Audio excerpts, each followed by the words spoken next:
Julia Child once said, "Those who love to eat are always the best people."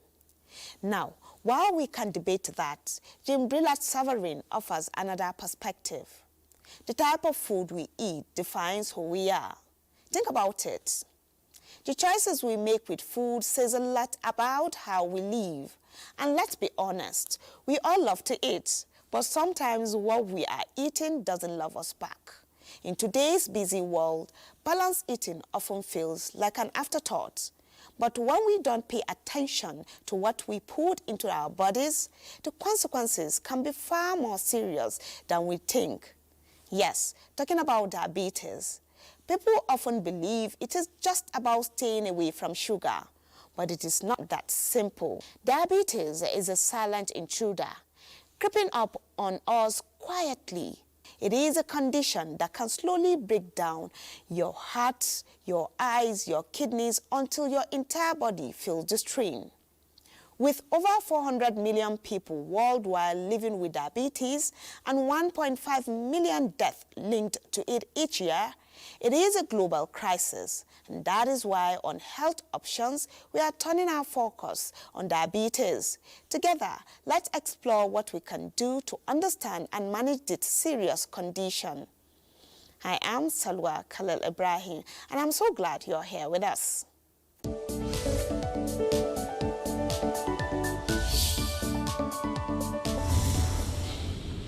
Living with diabetes can feel overwhelming at times. Managing blood sugar levels, keeping up with medications, and making the right food choices. It is a lot to handle. But here is the good news. It is not a life sentence, and with the right approach and care, you can lead a healthy, fulfilling life. But first, let's take a short break. When we come back, you will be meeting our guest, a specialist in diabetes. Please stay with us.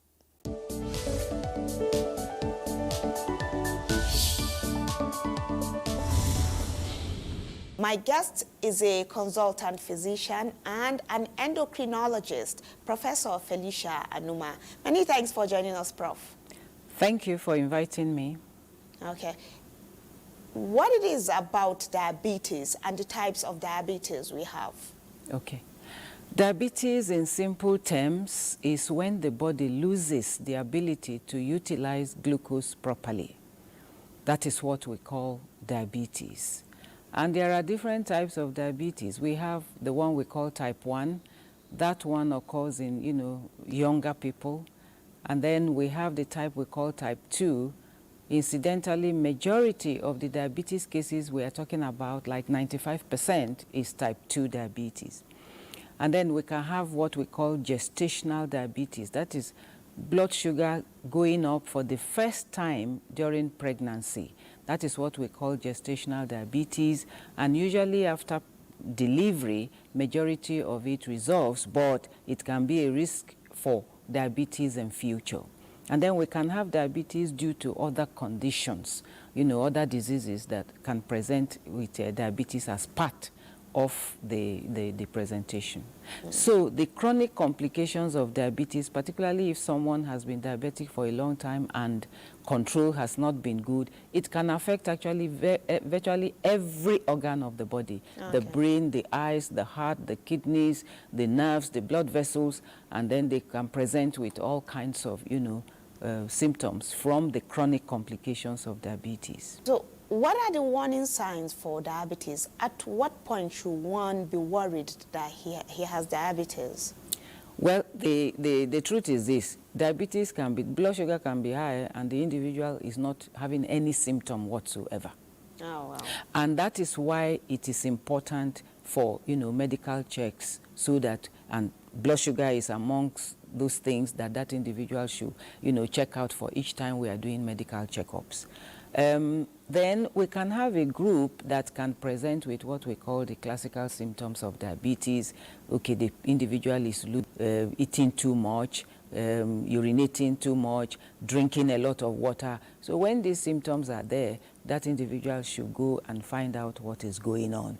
Then we can have another group that may not even manifest these symptoms I've just mentioned, but they present with the chronic complications of diabetes. When blood sugar has been there for a long time without good control, then it can begin to destroy the organs, okay? So somebody can have, you know, you are not seeing clearly anymore. The person goes to the eye doctor. The eye doctor examines and finds out that it is, you know, the impact of diabetes on the blood vessels in the eye. Somebody can present with a stroke in the emergency, with a heart attack in the emergency, and it is diabetes. Somebody can come with a gangrene on the foot, which eventually, you know, usually we have to amputate, and it's a complication of diabetes. People can present with kidney failure, and it's complication of diabetes.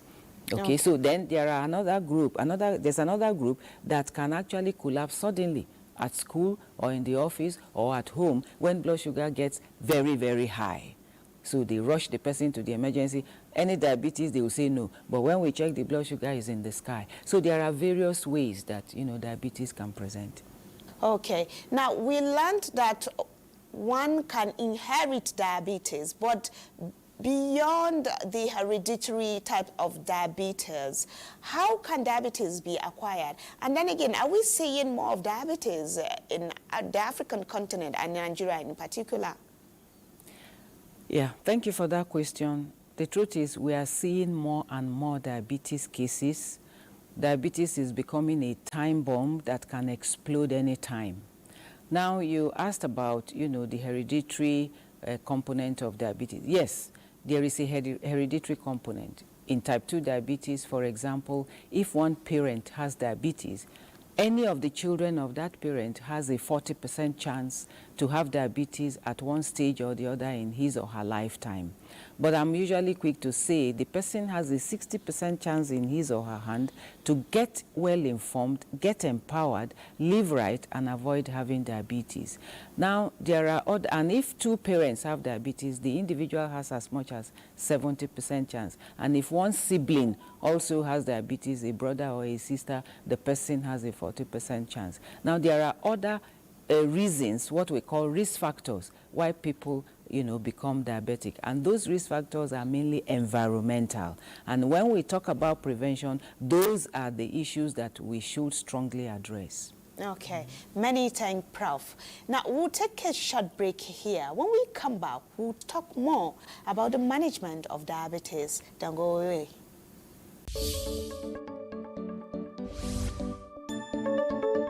Kuka that's the name in Hausa. That is call it Oshe. In Yoruba. Oshe, Igi Oshe. Okay, so I know it's Kuka.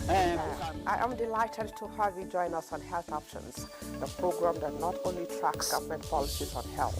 Total cholesterol is made up of some components.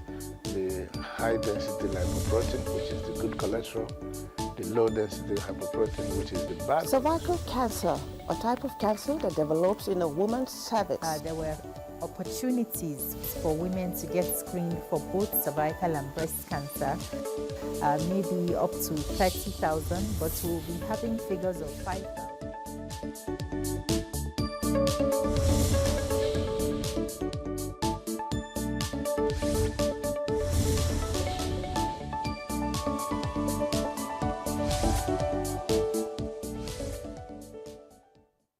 If you just joined us, the program is Health Options on the NTA, and we have been talking about the management of diabetes, and my guest has been a consultant physician and an endocrinologist, Professor Anuma. Many thanks for being there, Prof.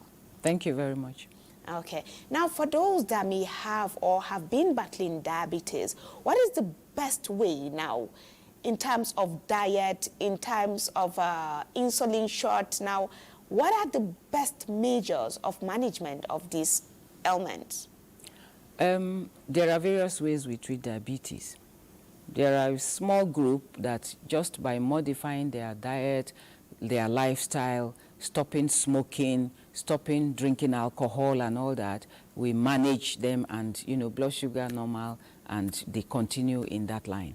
But we have another group that we put on tablets they can make do with tablets. And what is important is for blood sugar to get controlled. Actually, the method we use is not very important, like blood sugar getting normal to prevent or delay complications. So we have a group, we give tablets. Then we have another group that we give a combination of tablets and insulin. And then we have the last group that they are completely on insulin. What determines what we do really, or the method we use, is the level of blood sugars. What is important here is let blood sugar be normal. So we can use any of these options to make blood sugar normalize. For example, now, somebody who has diabetes, there are a lot of things not to do, not to eat, especially in terms of food. And in this part of the world, Nigeria in particular, I know there are different types of food. And managing diabetes, we all know, could be different. Now, as a professional now, what is your advice? What is that key component that one can do in terms of management of what to eat in particular now? Okay. Well, dietary modification is a very important component of diabetes management. Well, the idea is we shy away from saying there is a diabetes diet. We don't want to say that there is a diabetes diet. What we will rather say is a healthy diet for every family member. That is the truth. Anybody that wants to, live healthy, age gracefully, actually should eat like, somebody who has diabetes. Then you are not going to have it. So the important thing here is in dietary management of diabetes is things that are sweet. When we put it in our mouth that tastes, immediately sweet, they contain what we call refined sugars. And refined sugars are sugars in their most easily absorbable form. So once you swallow it, they run to the blood to increase blood sugar. That's the only absolute rule we have in dietary management of diabetes. Otherwise, the person can eat anything. It's just that there is a modification to it. Okay, so it is not the name of the food that is important to us. It's not whether it's rice the person is eating, or it is yam, or it is swallow. What is important is how much is this individual eating, the portion size, the quantity, and then with what. These are very important. For example, with what we mean the amount of vegetables that, is contained in that person's diet. And of course, when we talk about oil, we want that individual to step down oil to the barest minimum, no matter the name of the oil. Whatever the oil is called is not important, but step down on the quantity of oil that individual consumes. And of course, we step down on the amount of salt that individual consumes. So the idea is not to detach this individual from his normal food environment. What we want to do is to modify so that this person can still enjoy his life. Okay. Can diabetes be reversed or cured, if you like? Well, the cure, let me say, for now, no. But we can control diabetes so that individual lives his normal life like any other person. Reverse, particularly type 2 diabetes, let me say there is a little percentage that is possible if they become hardliners and very disciplined and avoid all flesh. It is possible to reverse type 2 diabetes. And when I say reversing all flesh, I mean no fish, no meat, no chicken, no flesh at all. All right? The person is completely vegetarian. Then it is possible. Especially Nigerians, we like to enjoy, we like to eat.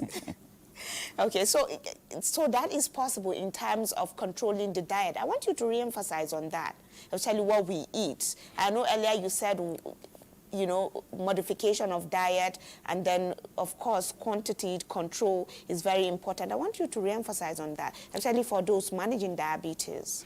Okay, thank you. Well, yes, the diet is very, very important, in the management of diabetes. Like I said, all fizzy drinks, the answer is no. Sugary things, the answer is no, because those ones will quickly run into the blood and increase the blood sugar. And then the food, the portion is important. So we are not saying you can't eat rice. We're not saying you can't take swallow. In fact, when I see my patients, I tell them that I can allow them take swallow, no problem, even those that love pounded yam. But the size of my own fist, not their own. and then they feel it is too small, and I tell them, no, it's not small, because if they eat the size of my feast with a bowl of vegetable soup, that suffices. The vegetable is bulk, and so they are not going to get hungry because it will fill the space. But very importantly, when we encourage them to eat food that contains a lot of fiber, and our sources of fiber are vegetables, fruits, and whole grains. Some people might be concerned about the cost of food these days now. Well, I think what we can do is to prioritize. We prioritize. You know, maybe the money you would have used to buy chicken or to buy beef, you can divide that into two and use that 50% to buy your vegetables and your fruits. So I think it's prioritization that we need to do at this kind of difficult time that we are in. For those that have diabetes and been managing all kind of ailment associated with diabetes or occasioned by diabetes, is it possible for them to live a normal life like every other person? It depends. High quality care will help delay or prevent complications. But the challenge we have in our setting now is that care has become very, very expensive. Medications have become very expensive. A medication that my patients were getting at 5,000 naira per month, 7,500 naira per month. Those medications now are 30,000 per month or 45,000 naira per month. How are they going to sustain that? So if our patients are in this situation now and they cannot afford their medications, then what is going to happen? The consequences are that we are going to be seeing more heart attacks, more strokes, more kidney failures, more gangrenes in the hospitals. Okay. Now, you answered my question I wanted to ask. There is a target now by WHO to halt the increase of diabetes by 2025. And here we are talking about, you know, the cost of treatment now. In Nigeria now, where are we? Is that possible? Of course, even with the present situation we are in, we know it's not possible. But there is something I always emphasize, I hammer on every time I have the opportunity to talk on media about diabetes, is prevention. Prevention in our circumstances is the cheapest option we have. And therefore, people should pay attention to that's prevention. That's why I was, happy to discuss some of the risk factors so that those who are, for example, somebody who has a family history, that person knows that he has 40% chance of having diabetes. So that person very early should get empowered, knowledgeable enough, live right to prevent having it. Because, I mean, diabetes is a very costly disease. It's a very expensive disease. Wow. Let's face it. So prevention is our cheaper option in a country like ours. Okay, on a final note now, I'd like to ask this on the program now. What are some of the most common misconceptions you've heard and you would want to address about diabetes now? What are some of the most common misconceptions you hear from your briefly? Okay, one of them is that it is an infectious disease. Okay, so they stigmatize the individual with diabetes. Diabetes is not an infectious disease. Diabetes is a non-communicable disease. So there is no way you can get diabetes by, getting in contact with another person. So it's not an infectious disease. And then the other thing is that people who have diabetes, it means they are dying. No, diabetes does not mean death. Diabetes can be managed, especially if that individual is having quality care. That individual can live his or her normal life. Another problem is that people who have diabetes, they are not supposed to eat carbohydrate at all. It is not true. They can eat carbohydrate. It's just that we modify, like I had explained earlier, we modify the type of carbohydrate and the amount of carbohydrate that they are putting, in their foods. Okay, many thanks, Prof, for coming on Health Option and for that educative insight. Professor Anuma, many thanks for being here. Thank you very much for inviting me. Next, let's take a moment to connect with nature. In our segment, Nature's Corner, we'll explore how natural remedies and lifestyle changes can support better health.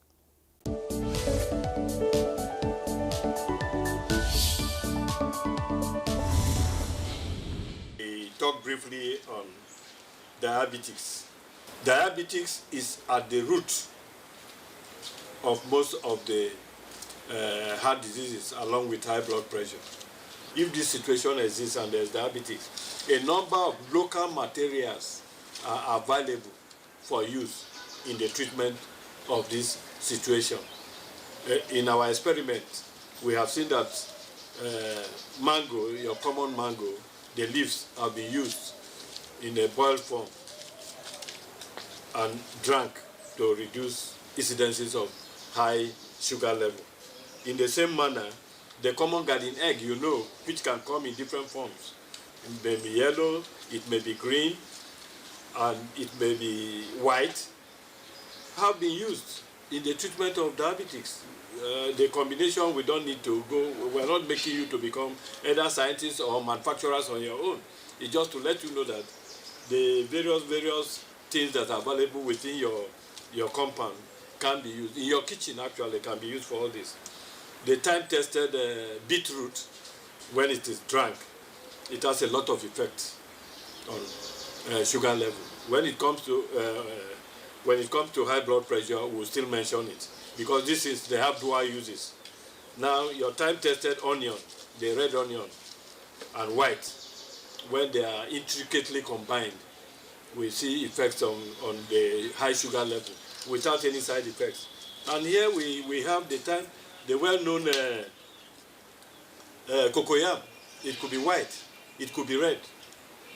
It has a lot of insulin effect. It can reduce sugar and moderate the insulin sensitivity of the human system, which is a major factor in diabetes. Then cucumber. Cucumber is a superfood, just like zogale. Zogale is here, same way cucumber is here. They are all very, very good. They are superfoods all over the world. And when they are used in combo form, they can go a long way to bring down the sugar level. In similar way, is guava leaf. Guava leaf and fruit can reduce sugar level, even infection, even bleeding. Sugar. That is a guava leaf. And that is why I read in the internet, 13 pieces of very good leaf can go for as much as $13. You can see just the leaf. That is why it's that expensive. And then the time okra. Okra is a fantastic, it's another superfood. This okra, they come in different forms. Ewedu is there. And another one from my dialect, they call orodudu, is there. When they are combined, they bring down the sugar level in a very fantastic manner. So also we have cashew leaf, and cashew seeds. They are all very good, including miracle.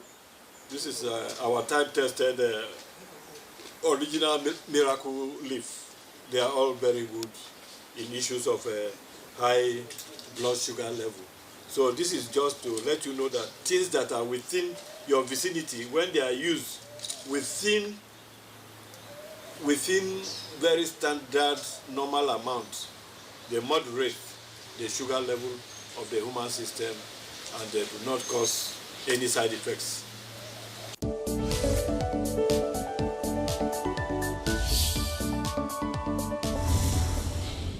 That brings us to the end of today's episode of Health Options. Before we go, I would like to leave you with this thought. Health isn't just about what we do when things go wrong. It is about the choices we make every day. So take a moment to reflect on how you are treating your body. If you have been touched by anything we discussed, feel free to reach out to us via our YouTube channel at NTA Network, where you can always watch these and previous episodes of the program. I am Salwa Khalil Ibrahim, and it has been a pleasure having you. Until next time, take care of yourself and stay healthy.